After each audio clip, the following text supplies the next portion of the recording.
And so I'll introduce Tara Numedal, who will introduce events in just a second. But I was asked just to say something about the building while you're here.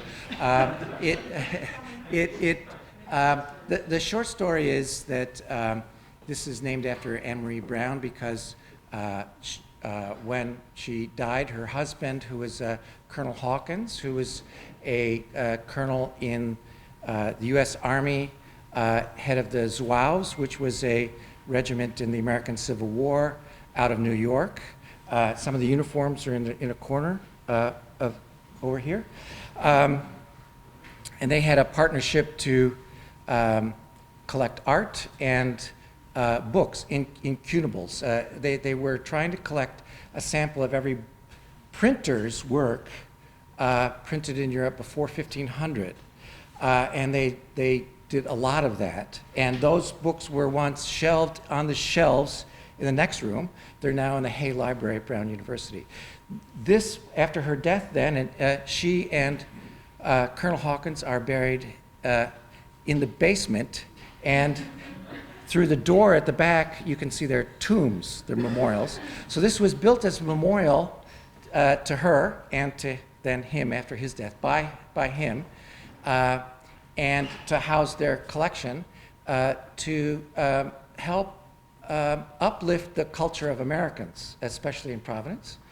And because America was a very materialist culture, they thought, and so that sharing cultural things with the public would be a good thing. And so that's why this is here. It was given to the city of Providence, and then when Providence apparently didn't know quite what to do with it, it was eventually turned over to Brown University. And I think there's probably a long story behind all that, but I'll just keep it short. So it's now we in Renaissance and early modern studies, and also the program in medieval studies, fortunately, through the good auspices of the library, under whose jurisdiction this falls, are able to use this building for events, and so that's why we're here, and we're looking forward to this. The acoustics of this room are very good, so I'm really looking forward to it, so thanks so much, Tara, for organizing it. Thank you. So, thank you, Hal, for that spontaneous, lovely history of this building here. So I'm Tara Numedal. I'm in the history department here at Brown, and I'm so pleased to welcome such a wonderful crowd on such a crummy day. But you may have noticed that the skies parted for us just right before this event began. So welcome to Songs from Hesperides, Michael Myers' 1618 musical alchemical emblem book, Atalanta Fugiens. So we're here tonight to explore this extraordinary multimedia 17th century book. And I want to point out that we have a copy of it, unfortunately placed behind the screen. But after the performance lecture tonight, you're welcome to go take a look at it so you can see in person the book that we're talking about tonight. This event is the sort of launch of a weekend workshop that some of us will be participating in this weekend. And I first want to thank all of our sponsors, because it took a lot of people to kind of bring this together. So Renaissance Early Modern Studies, Hal Cook is the director of the Department of History, the University Library, Science and Technology Studies, and the Humanities Teaching and Research Fund. And I especially want to thank Maria Sokolova, right there in the red, who put this together, and our lovely reception afterwards. So thank you so much for that.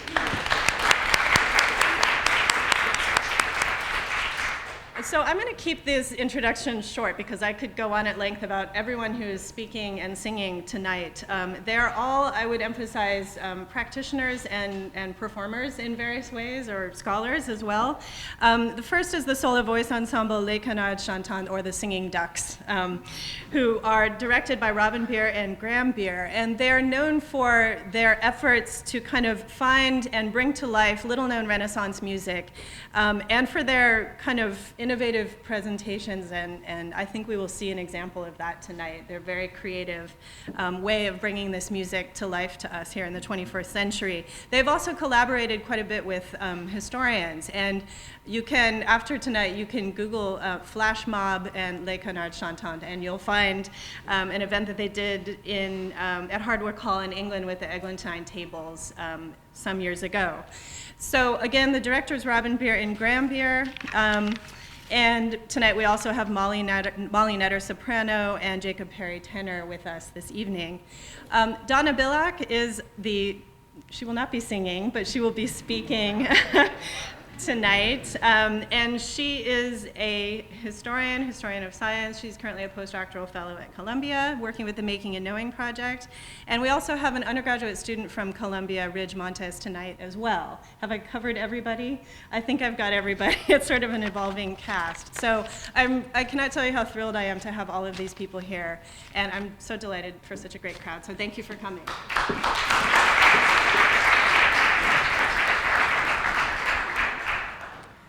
Good evening.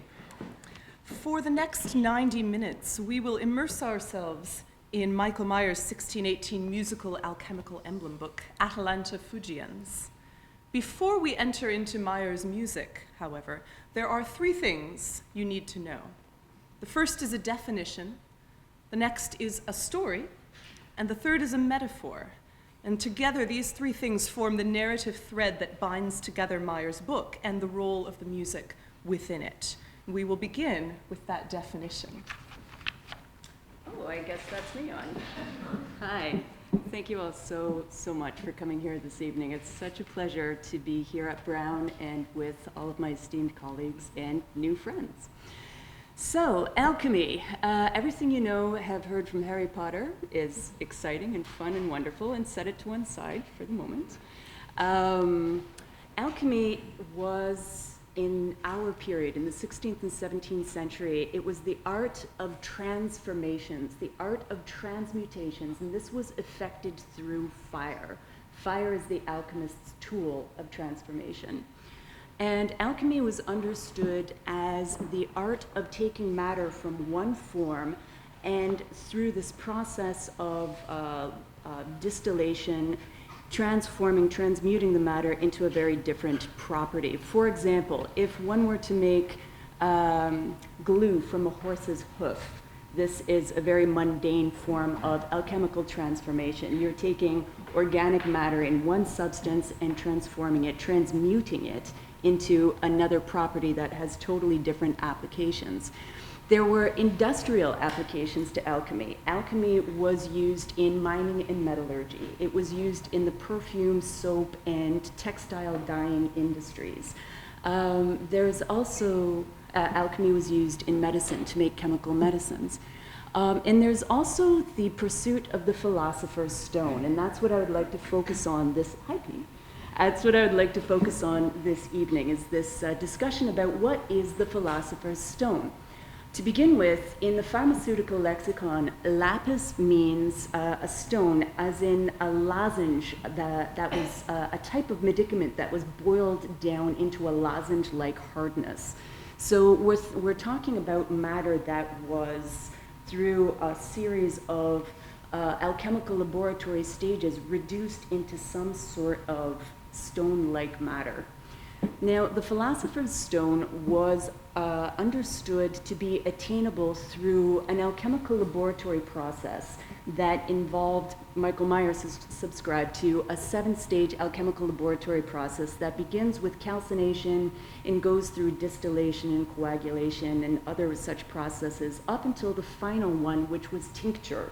In tincture, if you think of it in terms of the textile sense, it's to infuse color into matter. So this final stage was imbuing your alchemical matter, which you had perfected through these stages, with gold. Now, here's the thing. Why gold? Gold is incorruptible. It doesn't tarnish. It doesn't corrode. Gold was understood to be the most perfect matter known to mankind. And philosophical gold was nothing short than the attempt to create the universal medicine, the panacea that would restore longevity and perfect health to humanity. So the pursuit of the philosopher's stone is not what is so most often satirized in the period of doddering alchemists in kitchens blowing things up randomly, although that did happen. But it's really a concerted effort from intellectuals who are engaged in the study of nature and the study of the natural world, and were concerned with going down to the prime essence of matter and understanding what the constituent parts were, pulling them apart, examining them, and recombining them through these stages, the alchemical laboratory stages that would lead from the inception to the final result, the Philosopher's Stone. Thank you, Donna. So there's your definition. What is alchemy in a very impressive nutshell? And there will be an exam on this after. I hope you're all taking notes. Next, we have the story. The story you need to know is the tale of Atalanta and the Golden Apple, which is a Greek myth as told by Ovid in the 10th Metamorphoses. And this myth is the surface narrative behind Mayer's book, and it is illustrated on the title page of Atalanta Fugiens. Atalanta was a beautiful and fleet-footed huntress who vowed that she would only wed the man who could outrun her in a race. Any man who attempted the race and lost would lose his life. Now, the handsome Hippomenes was determined to wed Atalanta. And he, in order to ensure his success, sought the advice of Venus, the goddess of love. Venus gave to Hippomenes 3 golden apples that she took from the garden of Hesperides. These she instructed him to cast one by one before Atalanta during the race in order to distract her and slow her down. Hippomenes did as he was told, and he succeeded in winning the race and Atalanta's hand.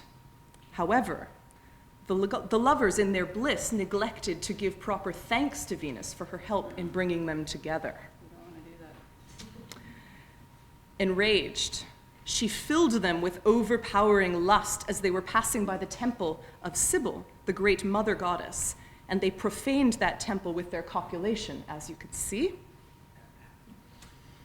And in punishment, Cybele transformed Hippomenes and Atalanta into lions, condemning them to pull her chariot in eternal servitude. That is the story. And now we move on to the metaphor. The metaphor is the correspondence between the Atalanta story and the alchemical process. And Michael Meyer has assigned the characters in the Atalanta story alchemical roles, which he explains in the author's epigram that launches the book. You see the complete author's epigram there. I'm going to zero in on the relevant part of it. Hippomenes is sulfur's virtue, she that of the fugitive Mercury. In the race, the woman's overtaken by the man. In love's desire, they afterwards embrace within Cybele's temple, angering the goddess. Revengefully, she clothes them in lion skins, which makes them red of body, fierce of heart. So we have Atalanta corresponding to Mercury, Hippomenes to sulfur. The golden apple is the salt that binds them together, and the temple in the story is the retort, which is an alchemical vessel, which we'll hear more about later. And now we are ready to delve into the emblem book itself. Tonight has been billed as a performance lecture, and we are indeed going to perform Mayer's music for you. However, we are not going to view Mayer's music in isolation, even in performance. Tonight we're going to attempt to perform Mayer's emblems, each of which contain 3 arts: image, poetry, and music.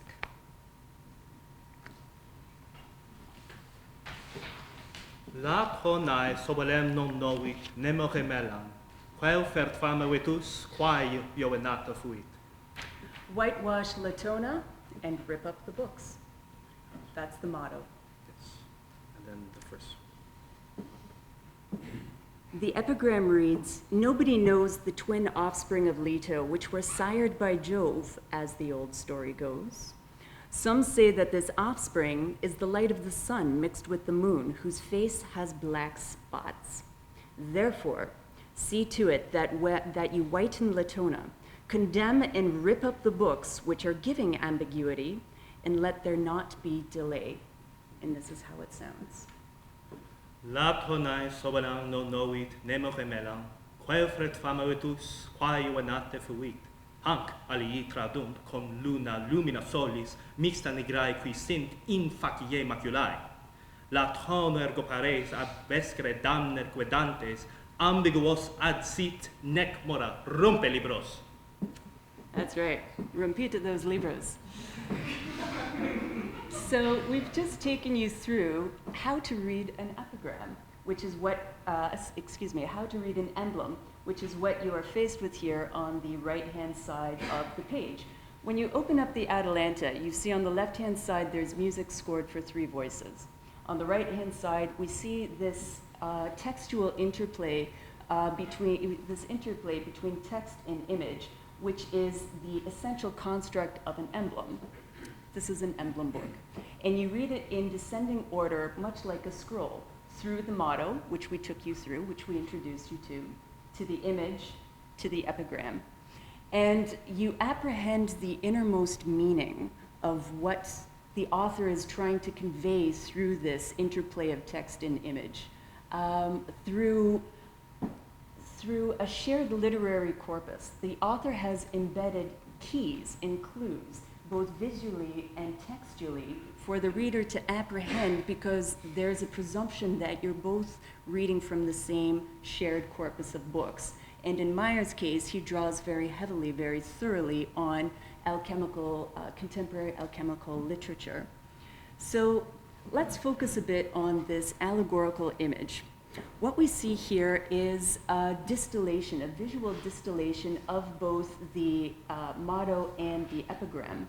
So here we see Latona, and she is being bathed in the background by a man in classicizing attire. He's holding a bowl with liquid in one hand, and he's pouring water on her with the other. And you'll notice that there are 2 children in her lap. One has the face in the shape of the sun, and the other has a crescent moon on her head. And then there's another gentleman off to the side who is in the act of ripping up these books. And I think this is a really appropriate, weirdly ironic and deeply delightful emblem to start on in a library. So, now what does this mean? How do we get to this kernel of meaning that Michael Meyer, our author, is trying to express to us? Well, first of all, he's assuming that we know our classical mythology, and he's presuming that we've all read Ovid, which we have, right? Yes, of course, I knew that. And he's also presuming that you, as the aspiring alchemical adept, have read certain alchemical books, like the Theatrum Chemicum, for example, which was this compendium of alchemical knowledge that was published just before the Atalanta came out in 1618. So when I, as the early modern reader, am looking at the epigram and the motto and the image, I'm understanding that he's talking about Latona, who is the goddess that was very beautiful and one of the many lovely ladies that Zeus had his eye on and eventually had his way with, and resulting in the birth of the twins, Apollo and Diana. Now, Apollo and Diana are absolutely critical in alchemical philosophy and alchemical practice, because it is the union of these 2 opposites which cannot exist without each other, through which the philosopher's stone is created. So in this image, we have, it's really wonderful. The gentleman who is to our left is actually a figure that appears throughout Michael Meyer's Atalanta. And I think, actually, this is my theory, that he is our alchemical adept, perhaps the man that Michael Meyer wished he was. And he is, as the motto says, whiten or whitewash Latona, he is washing the goddess. So we see right away that there's this interaction happening between the text and the image visually. And we know through Ovid and through Greek mythology that Latona, the goddess, is the mother of Apollo and Diana, the sun and the moon gods. So this is how the narrative starts to unfold for us as we start to penetrate deeper into the layers that are hidden and embedded in this emblem. Now, there's much that remains opaque in terms of the analysis of emblem 11. For now, this is going to change as of tomorrow. You're all working on this, right? So there's, with regard to ripping up the books, which is the second half of the motto, and this is a very interesting point about the text, where we have this ampersand, it creates a dividing line between these two commands, to whitewash Latona and to rip the books. So, and you can see that the page is actually delineated into these two halves as well, whitewashing Latona and ripping the books. With the reference to ripping books is further developed in the epigram, and at this point I believe that it's an injunction to step aside just from reading alchemical theory and venture into the journey through the laboratory, through the process. And now we will give you an opportunity to meditate upon the image, the meaning, as we sing the fugue.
You should all be aware of. Latona is likely a play on words for Latin, L-A-T-T-E-N, which is a brass-like metal that is combined through an alloy of copper and zinc to resemble brass. So this is a reference to a mixing of metals to attain a yellow color. Rich. I would also say that the epigram also works on a metapoetic level. You're talking about a book that has twofold meaning, ambiguous, and also they talk about ripping it up. And we can talk a little bit later about how these emblems, even though they're presented in some sort of sequential order from 1 to 50, should actually be rearranged. And secondly, there's a lot of play on rhythm. The meter that is reflected within the dactylic hexameter and the pentuplets is also reflected within inside the music, and is consistent with that. And there are a number of times where he's actually playing with the pauses that are required by the language. Like in the last line, it says, "Let there not be delay, ad sit," required pause, nec mora. And there's a great sense of humor and playfulness in the way that the poems are composed. I am the aforementioned Graham. Hello. I'm here to talk a little bit about the music in the book. All of you as aspiring alchemists and Renaissance men and women should be aware of a little bit of everything. Just like dealing with one of these emblem books is this, as we've said, multimedia presentation. And the music on the left-hand page,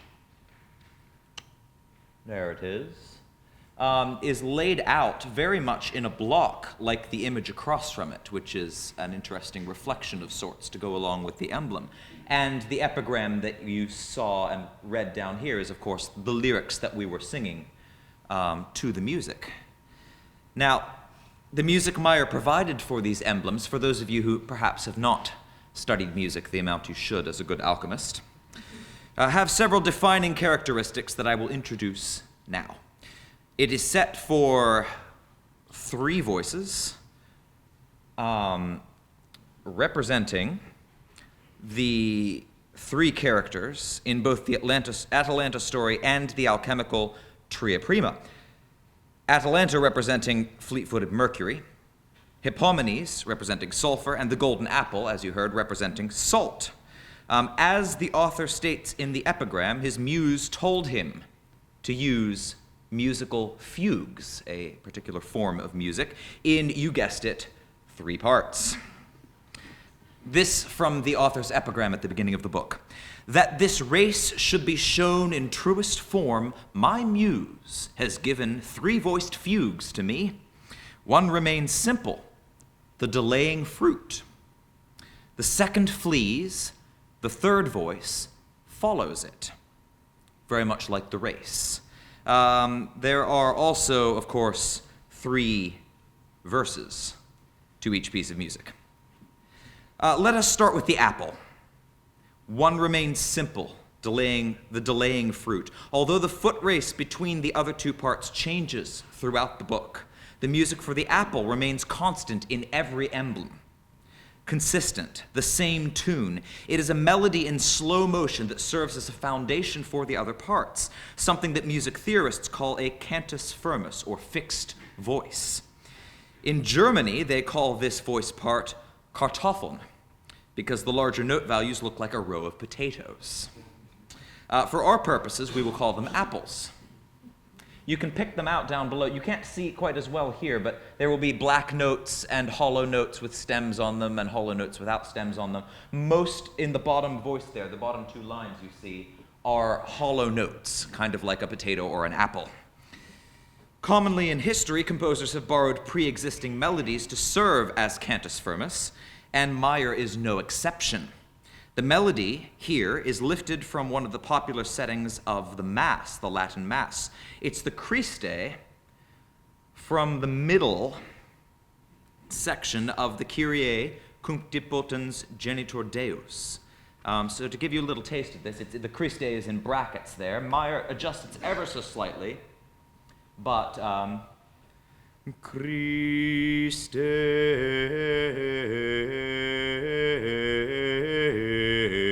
eleison. So stretched out with the epigram text set to it, and some of the notes in the original Christe divided up to fit multiple syllables, you nonetheless have this melody in all 50 of the emblems, providing the part of the apple. The other 2 parts sing music. Oh, you can see it a little bit better here. That's why I did that. The other 2 parts sing music that is unique to each emblem, 50 different melodies, unlike the consistency of the apple line. However, the 2 parts are the same within the emblem. Atalanta, which you will always see up at the top, her name is on the left, Atalanta Fugiens, the top 2 lines there, leads off. And Hippomenes, the middle part, the middle 2 lines, follows as an overlapping echo. To demonstrate this, I'll start. Are you ready to sing? Row, row, row your boat gently down the stream. Merrily, merrily, merrily, merrily, life is but a dream. You get the idea. Well, then comes the second verse. Maybe we should overlap the verses. I hadn't thought of that. No, I don't think it'll work with the apple, but this is an experimental process. So that's what's going on here between the top line and the bottom line. Whatever Atalanta sings, Hippomenes is trying to sing it a step later.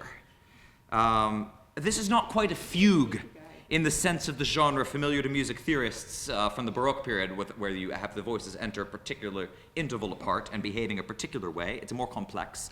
But this shares the basic canonic or echoing feature with a fugue, where one voice follows the other in sequence and with the same material. Because the word fuga is used by Meyer, you can see it there at the top, we will use it freely today. Unfortunately, dear friends, it is not quite that simple.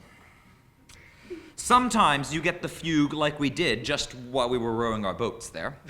But Meyer also varies the distance in interval between the Atalanta voice and her pursuer by having them do the same motions to sing the same part, but from different starting notes. So Atalanta might sing row, row your boat in one place, and Hippomenes might start on a higher note, but then make the same leaps. In our next performance of Emblem 17, the parts are a minor third apart.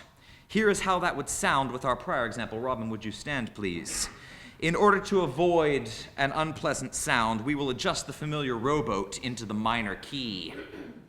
And Dr. Beer will echo me this time, a minor third higher, as you will hear here in 17. So, row, row, row your boat gently down the stream. Merrily, merrily, merrily, merrily, life is but a dream. Doesn't work very well, does it?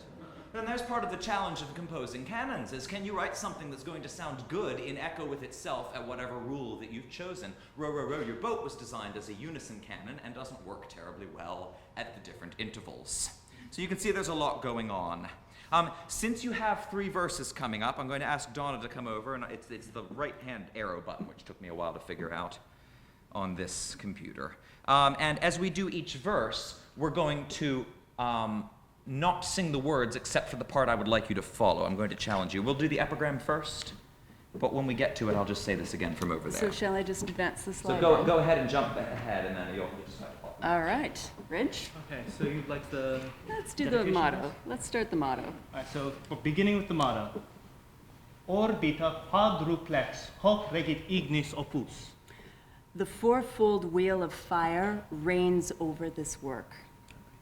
Then we have in the image 4 interlocking spheres with enclosed flames that hover over this body of water. And the epigram describes the 4 orbs from the image in ascending order. So it starts here, the lowermost one is Vulcan. It relates to the common wood-burning fire. Mercury is the next one, air, spirit. Luna, she's here, she's silvery and watery. And then it concludes, it culminates in Apollo, gold, earth. And this is what the epigram sounds like. Naturae quimitaris opus qui haturo orbes quae rendinterios quos levis ignis agat. Immus vulcanon referat bene monstret ad alter Mercuriam lunam tertius orbes abet. Quartus Apollotus natura auditeret ignis ducat in arte manus illa catena tuas. Ah, the catena. Let's take a closer look at our chain here. Meyer's epigram is fascinating. It details a sequence of action, or a chain, catena, as Meyer calls it. And this chain follows a set path, and its origins are in the god of fire and craftsman, Vulcan, and it rises up to culminate in the god of the sun, Apollo. So allegorically, and this is really cool, these 4 spheres are filled with fire that correspond with the early modern Kabbalistic concept of the 4 worlds, which are the spiritual realms, the levels that comprise creation. Each world holds a specific function in the process of creation, and there exists a relationship between each sphere with the Sephirot of the Kabbalistic tree of life. So from this perspective, Emblem 17 is a metaphor for the alchemist's labor in order to reach the ultimate goal, gold, that is, the philosopher's stone. From an operative standpoint, Emblem 17 is a sublimating furnace in action. And here we have a contemporary image of a sublimating furnace taken from a 1662 book of an alchemical treatise that details actual technical illustrations of laboratory furnaces, and the sublimating furnace is to our right. So you have the stacked vessels that receive the ascending and descending exhalations of sublimating matter. With the operation of sublimation, heat changes a solid substance into vapor, whose cooling off yields concentrated matter. Allegorically, the operation of sublimation renders matter into a spiritual state that recombines into a corporeal state. Oh, That's the one. That's the one. That's the first one. So, I challenge you now, even if you don't read music, to dive into the experience of the emblem book, which is what we're all doing. That's why we have to go for such interdisciplinary meetings.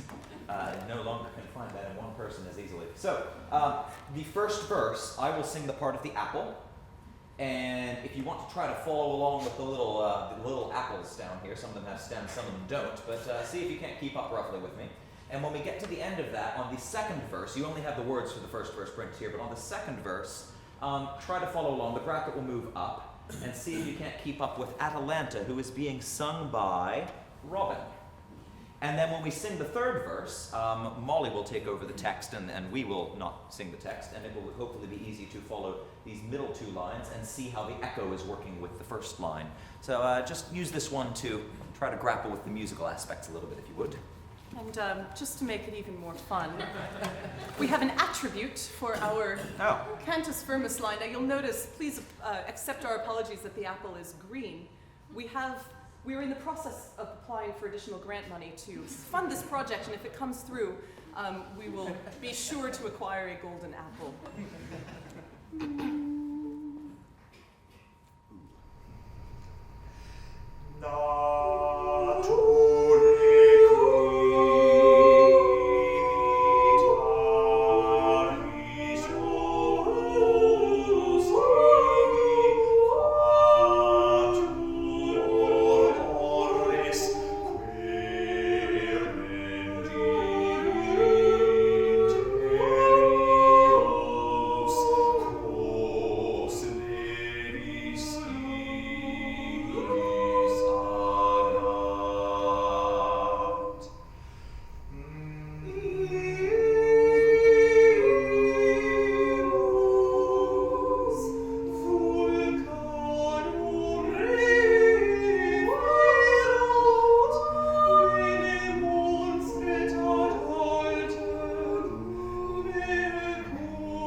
Now, to tell you a little bit more about Michael Mayer himself and his music. Mayer was a German physician, alchemist, writer, and composer, more or less in that order, I would say. And the Atalanta Fugiens is very much his primary musical work. The music itself has received mixed reviews from modern performers and scholars. At a time when musical tastes were changing rapidly and most composers were experimenting with emotional freedom and expressivity, Mayer chose to look back to an older and highly methodical compositional approach. Assessed according to the compositional rules and sound world expectations for late Renaissance polyphony, Atalanta does raise a few eyebrows. Many compositional rules are broken. If it's true that Bach, J.S. Bach, kills a kitten every time a composition student writes parallel fifths, Mayer has killed many kittens. To understand and appreciate the music of Atalanta Fugiens, it needs to be assessed by Mayer's own criteria, with an understanding of what kind of musician he was and the goals of the musical form he was exploring. Mayer was not a professional musician in any modern sense of the word. He was not a performer, nor was he employed or patronized specifically for his music. What inspired an amateur musician to tackle an archaic musical form on such a scale? We have already looked at some of the layers of symbolism in the music and the storyline of Atalanta Fugiens: the alchemical allegory of the Atalanta myth, the Trinitarian significance of the three characters, 3 elements, 3 voices, 3 repetitions of the music, the Kyrie cuncta potens genitor, from which Mayr drew his golden apple cantus firmus that Graham introduced to you, also had allegorical significance for Mayr. In its original context, that melody was used in the particular Mass feast day to praise Christ as the manifestation of God's wisdom, splendor, and virtue. Mayr was deeply committed to Hermetic pursuits throughout much of his life.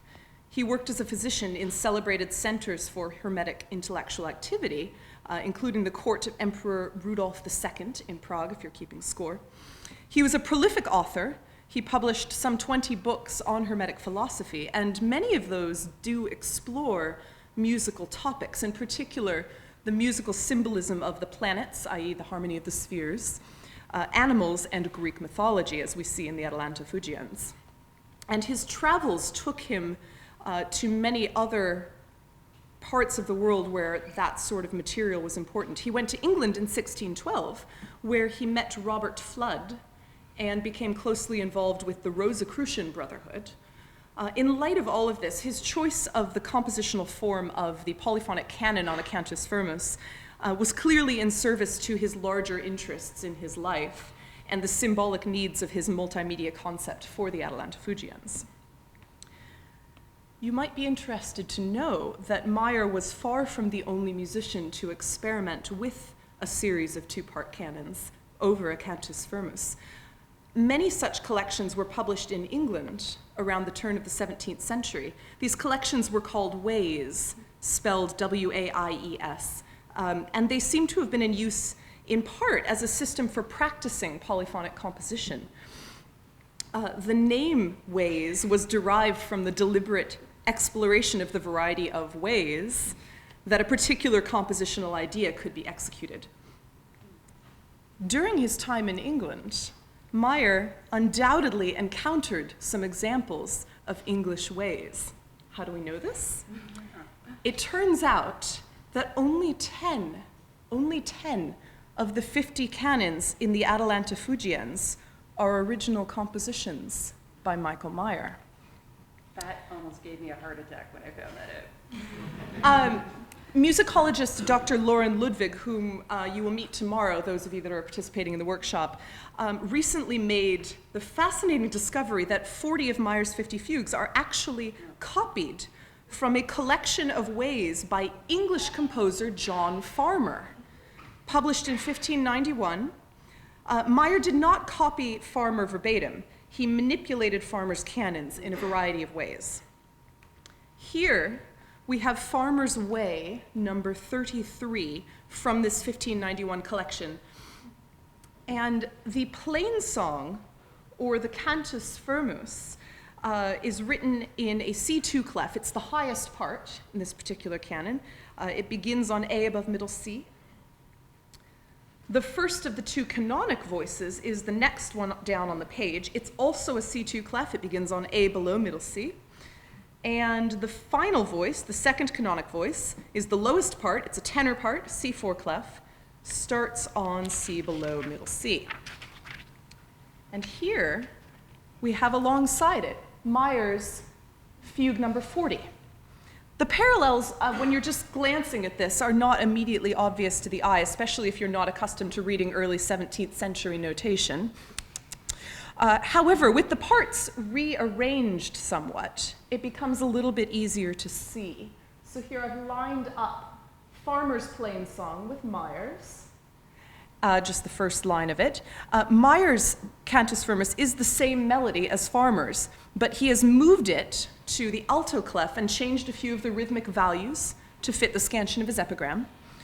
Mayr's Atalanta voice, the next one down, matches Farmer's first canonic voice, but Mayr has moved it up to soprano clef and made it the highest part of his canon. And Mayer's Hippomenes voice, the bottom one, the second canonic voice, matches Farmer's again, and it has changed the least. It is still in tenor range, and it's still the lowest part. Finally, in addition to that rearranging of parts, Mayer has transposed the entire canon up a fourth from Farmer's original pitch. Why did Mayer borrow from Farmer? This form, the ways, were clearly of interest to him for a variety of symbolic reasons. We can speculate that as an amateur composer, Mayer had a very ambitious musical idea and lacked the skills to execute it, in which case he needed some help. He was learning by copying. One thing that we are just beginning to speculate on is the significance of the many subtle adjustments that Mayer made. In addition to changing voice ranges, changing keys, he also made some ficta adjustments, subtle things. These are open for speculation as a possible code hidden within the music. There's a lot to explore. So I will leave you to think on that as we move to our next emblem.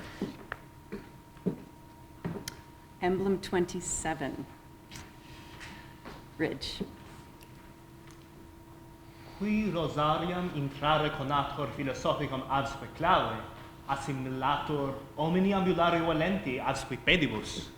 He who attempts to enter the philosophical rose garden, the rosarium, without a key is likened to a man who tries to walk without feet.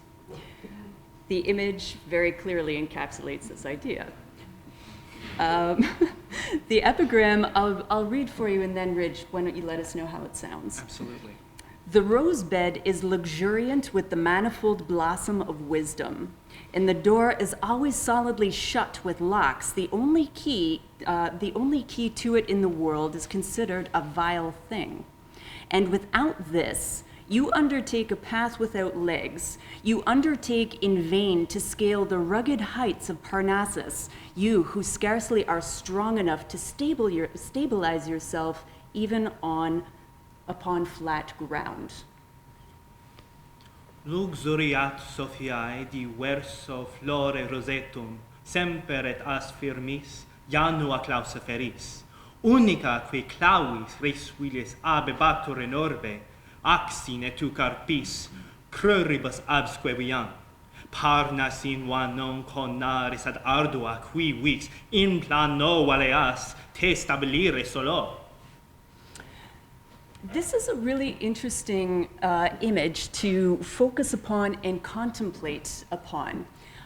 It's rife with detail. We have our adept whose feet are mired into the ground, akin to the saying, a difficult experience is like trying to walk through wood. So he's mired in the ground, and he's standing before a gate, a locked gate to a garden, the garden of wisdom, Sapientia. And this is a signpost for a very important emblem, which we will actually conclude our talk on tonight. But our would-be adept is standing before the locked gates of wisdom. And before he can scale the heights of Parnassus, which we see an evocation of in the background with the gods and goddesses seated upon this hilltop. Before he can take this pathway to knowledge, he must Grow some feet. That's the puzzle. What must the philosopher do?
Hello again. Part of the challenge and joy of composing a canon or fugue, as I left you with 2 times ago, is to compose something that will sound good when you overlap it with itself according to the rules that you choose. And you heard how Row, Row, Row Your Boat does not at a different interval.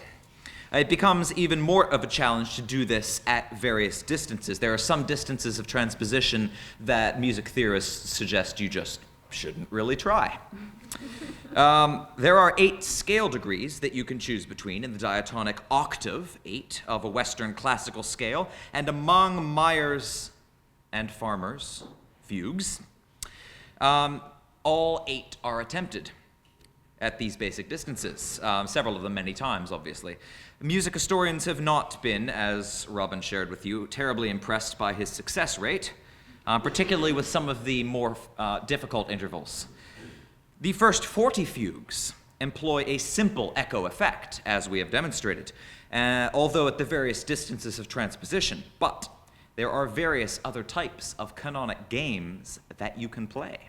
The final 10 fugues, of which this is one, this is 45, which we will sing for you later, explore some of these ideas. They include, not limited to, retrograde, where a melody can be sung back to front and front to back simultaneously.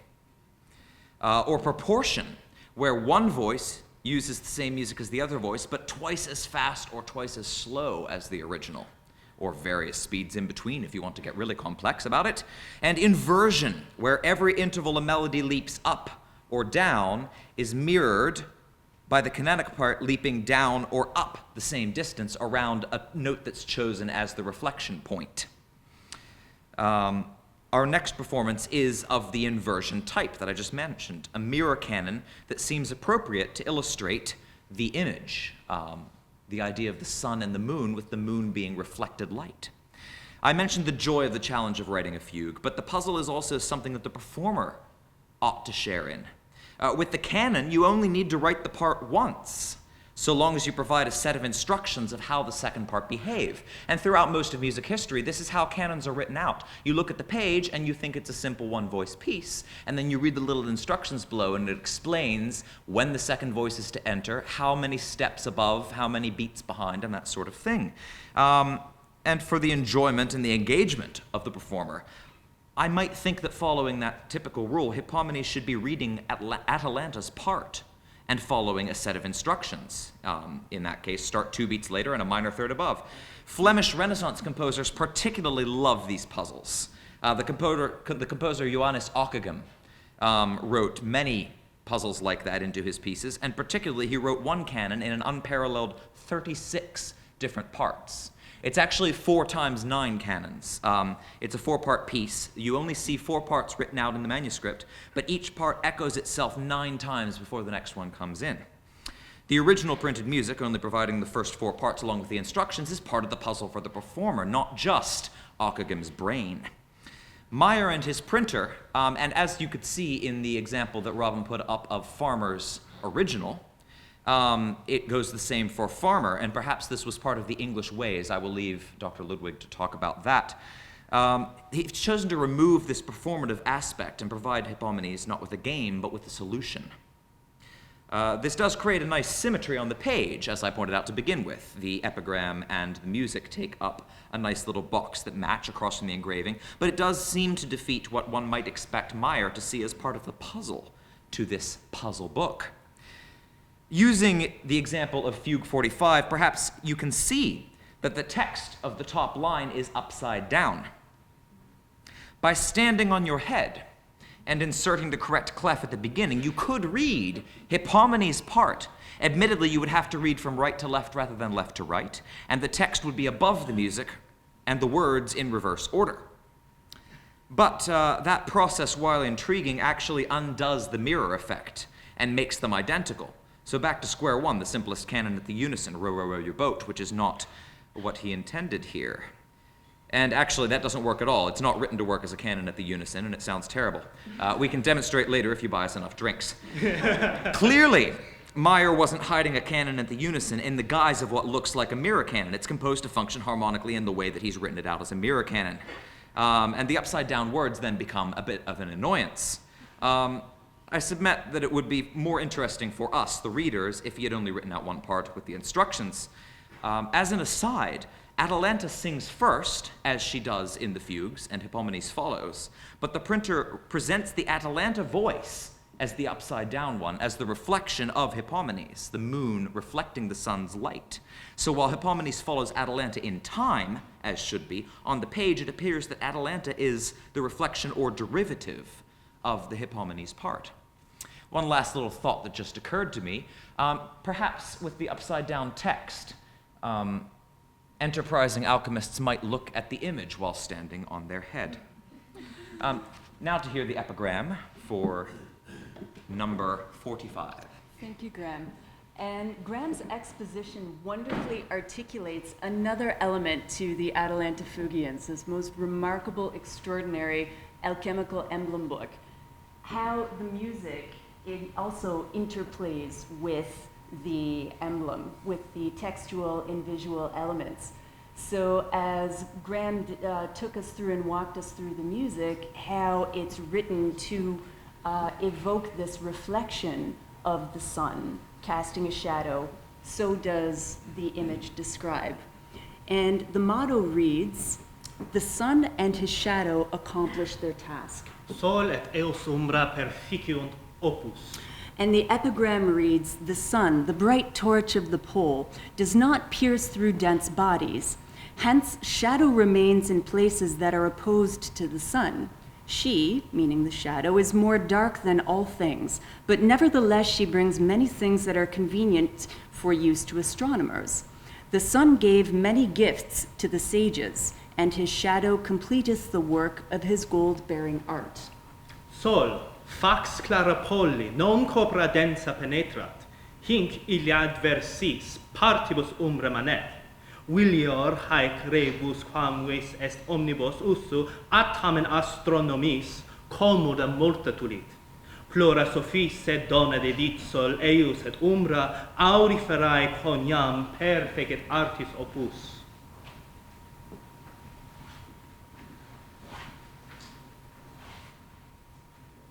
Before we sing this next one, you can see who is singing the Cantus Firmus part of the apple. For this fugue, and actually for all of them, though we didn't specify it, the innermost voice in the room is Atalanta, who goes first, not constrained by gender when it comes to music, and the voice that is behind and looking in the same direction is Hippomenes. So Atalanta, the apple, and Hippomenes. Graham, maybe we have a D. Graham, put that bottle down.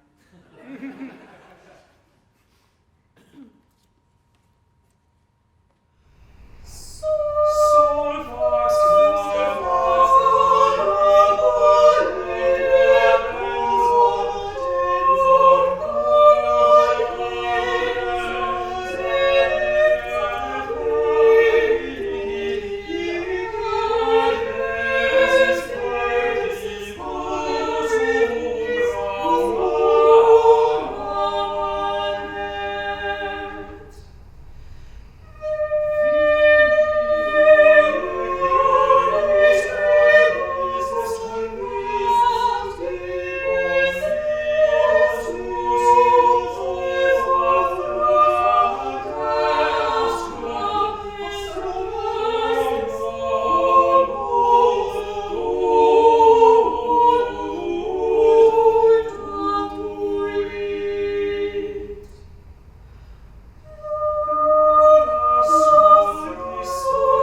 One of the great questions about the music of Atalanta Fugiens is, how was it actually used? Was it just music for the eye, to be studied, to be heard in one's head? Did people sing it aloud? If so, in what context? Meyer actually addresses this question quite clearly in the title page to his book, as well as in the author's epigram, which we keep returning to, and his preface. I will give you a little quote here. This is from the title page.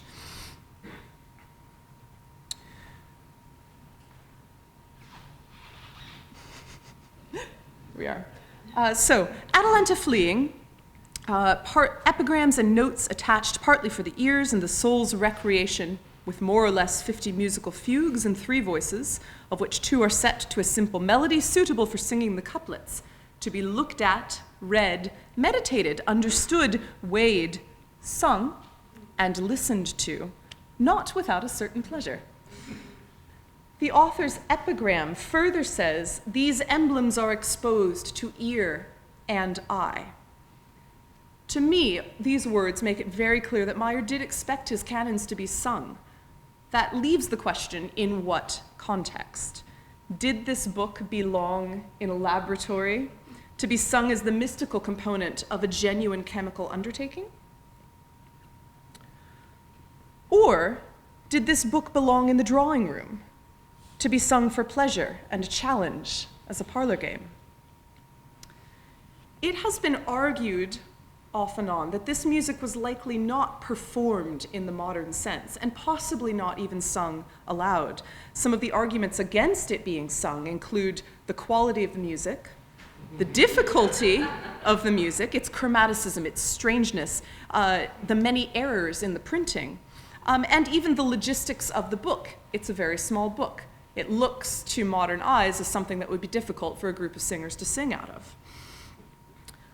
We argue that the objective quality of the music loses relevance as an argument when we consider that in Meyer's time, live, self-made music was a significant and legitimate pastime. As Graham has pointed out, canons as a genre were a popular musical challenge. The puzzle elements in some of Meyer's emblems mirror that spirit, even though he wrote out his canons in full. In this context, the process is the point more than the final product. The process of decoding and figuring out how to sing the music, getting it right. Even the process of orally correcting the errors as you run across them. That process is enjoyable in and of itself. The size and the layout of the book are also not an issue, and this is something that we have learned through trial and error. During Meyer's time, published sheet music took many different forms. One of these forms was a part book where each individual part is printed separately in its own book. Each singer gets their own book, can't see the other parts, so you have to listen very, very intelligently. So that's one form, the part book. Another form is a choir book, wherein a single book contained several parts, but those parts were self-contained on the page, not lined up with each other. And everyone has to crowd around the choir book in order to sing from it. And also at Meyer's time, though it was quite rare, you did occasionally see a complete score that resembles what we're used to of music score these days. Atalanta Fugiens is printed choir book style, and it is imminently singable. There we are, actually singing from a 1618 copy of the book that was held at the Chemical Heritage Foundation in Philadelphia. It's a small book, but we had no trouble singing from it, so there you are. The real miracle is that they let us hold it. And difficulty, also, not as much of an issue as you would think. Some of you were there that day. This is an image of a large group of very interdisciplinary people, many of whom were not trained musicians in any shape or form, singing with a bit of help and guidance, you can see Graham waving his hand there, from 4 different copies of the book. And it sounded pretty good, and I think everyone that was there that day experienced the effect of the active decoding as a musical experience that has a different kind of value to polished and perfected performance. So, the criteria of the time, very, very important. Meyer's intended goal for his readers was an intellectual and a philosophical one. The pursuit of enlightenment, of wisdom. Let Donna talk about that more in a moment. But that intellectual goal does not negate the physical process of singing the music and the text aloud. Singing, along with reading, and probably writing the material in the first place, for Meyer, was a means by which to actively engage all the faculties and the senses in this journey, this pursuit of wisdom. I'll leave you with a quote from Meyer's preface. "For if it is indeed first entrusted to the sense, there is no doubt that it should be transferred from the sense to the intellect as through a portal."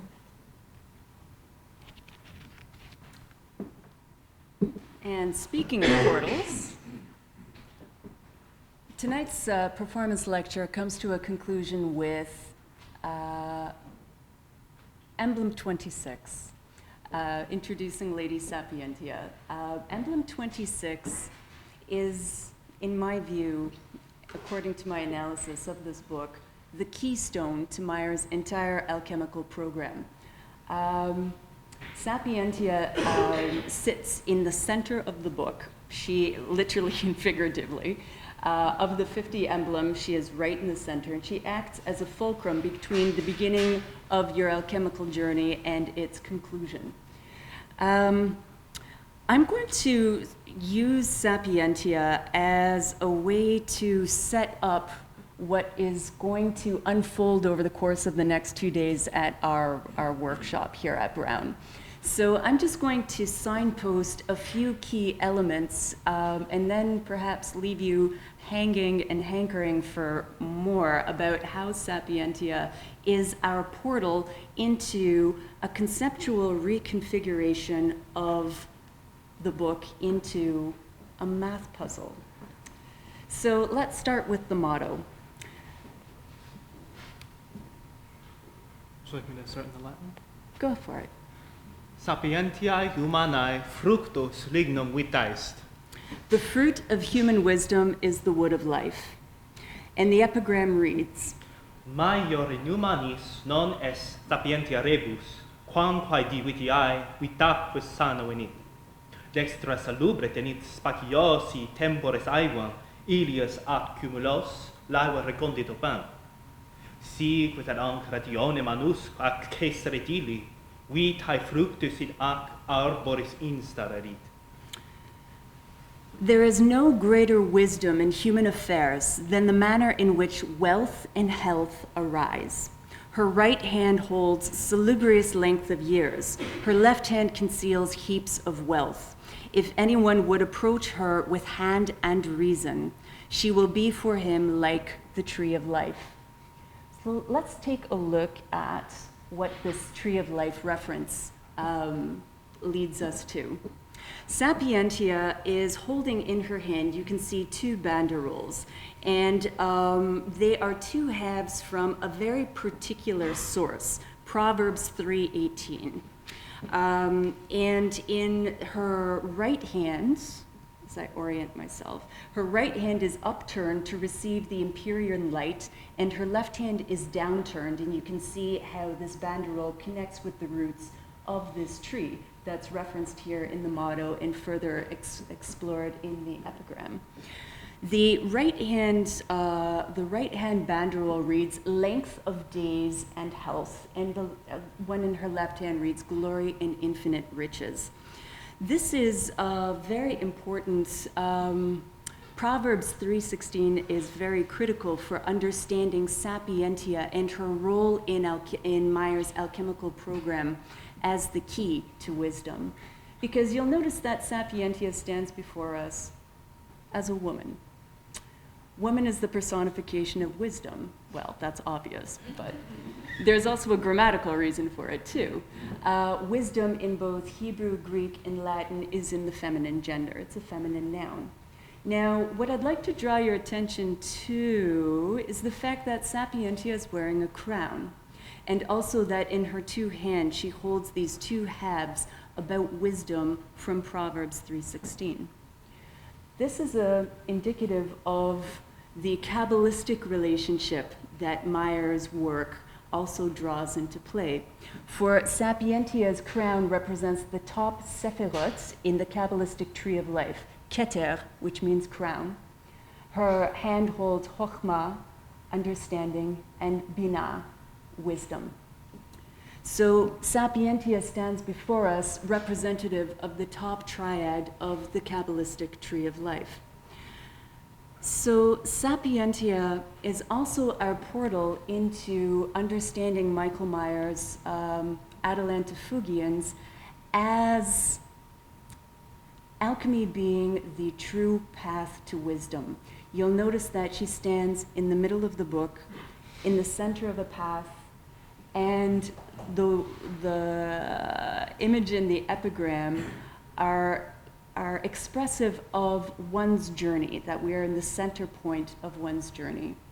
This also comes into play in the music, and Sapientia also is our portal by virtue of the interplay between sight and sound, text, image, and music, into our understanding of the book as a magic square.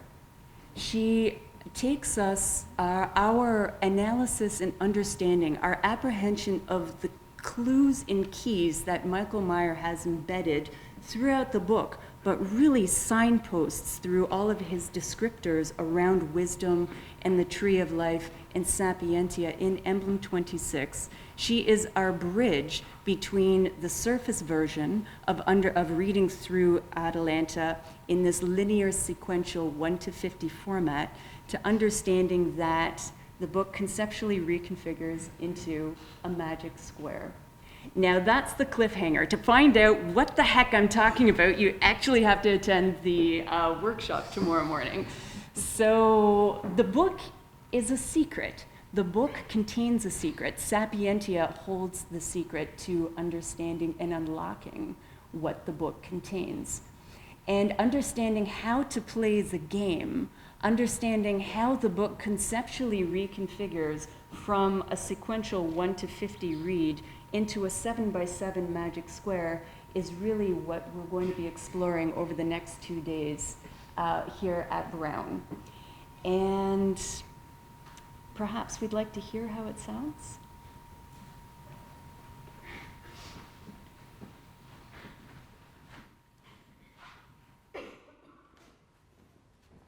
Molly will lead, I will follow.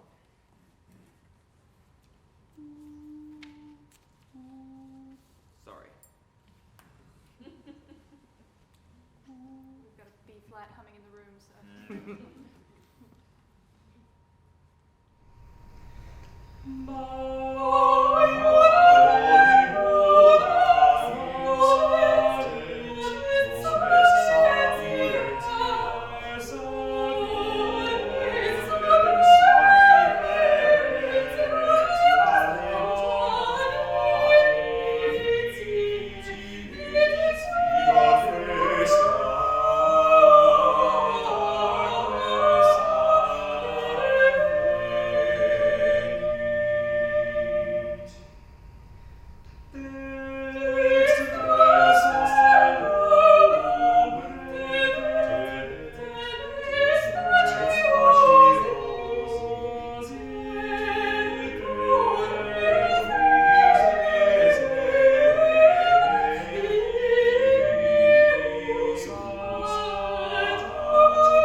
maybe just a few questions, like maybe 2 or 3, and then I want to invite you all to the reception. But if there are any questions. How does the apple taste? It is so tart and so juicy. It's actually from the library, so.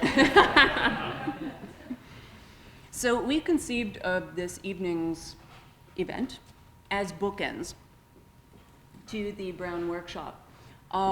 We wanted to foreground the beauty, the musicality of the Atalanta, because that's really something that's so overshadowed in much of the scholarship.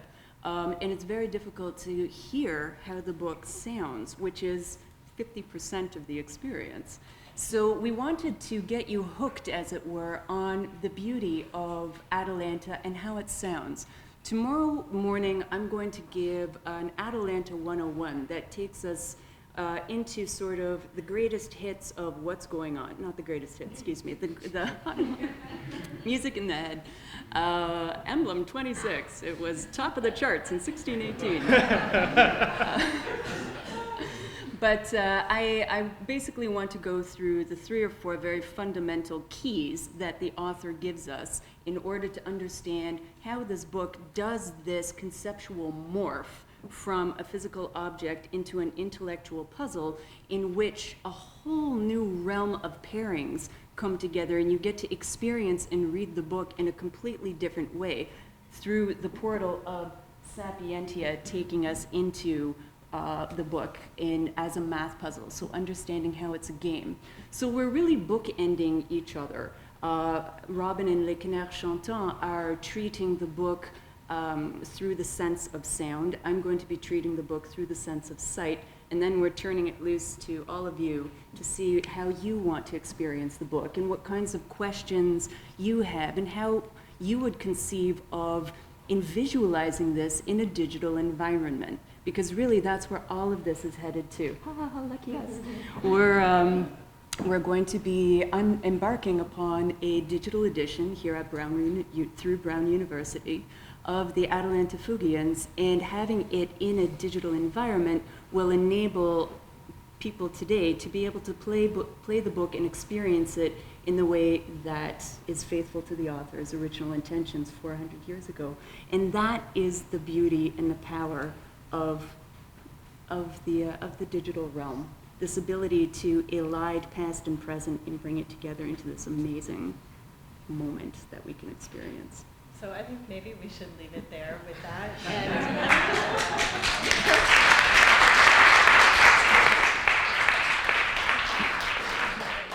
mention one last thing, which is that Fred, do you want to mention? Sure. Yes. Since you have such amazing singers in town, I couldn't resist the urge but to invite them to give a concert Sunday at 3:30 over at the First Unitarian Church just down the street. A program of 17th century and 16th century madrigals. Palestrina, Monteverdi, Lorenzio, people you know, Gesualdo, the wild and crazy, and then Valentini, the wilder and crazier. They'll be joined by one more singer, a countertenor, and the Fiorbo, the giraffe-like archlute, for a wonderful concert, about an hour's length, Sunday at 3:30 at First Unitarian. Thank you. Entitled Every Lascivious. It's getting you ready for Valentine's Day. Super thing. Yeah, thank you all so much for coming. So. Thank you very much.